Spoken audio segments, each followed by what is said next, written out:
वक्त हमारे पास अमानत है। जो कहते हैं कि हमारी मुद्दते ज़िंदगी काफ़ी नहीं, हम उन्हें कहेंगे कि हमारी तारीख़ काफ़ी है। हम ईमान की ताकत से नाउमीदी को ख़त्म करेंगे। अच्छे आमाल की किताब उनके लिए बंद नहीं होती जो पीछे नेक औलाद छोड़ते हैं। मोहब्बत किसी बहादुर को कमज़ोर नहीं करती, बल्कि मोहब्बत तो इसकी हिफाजत करती है। एक दिल को जीत लेना 1000 किलों को फतह कर लेने से बेहतर है।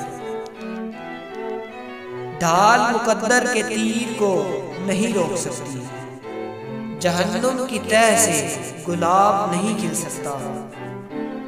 सबसे आला ओहदा शहादत है।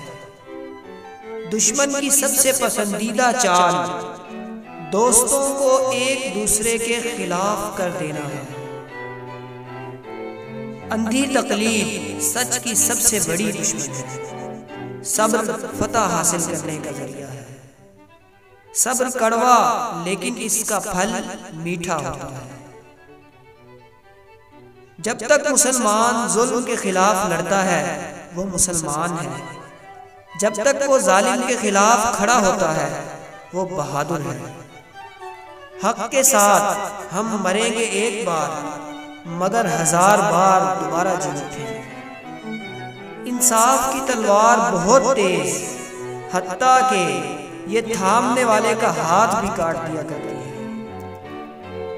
एक बहादुर बगैर दुश्मन के ऐसे है जैसे जंगल बगैर भेड़िए के। मेरी तलवार दोस्तों के लिए एतमाद होगी और दुश्मनों के लिए मौत।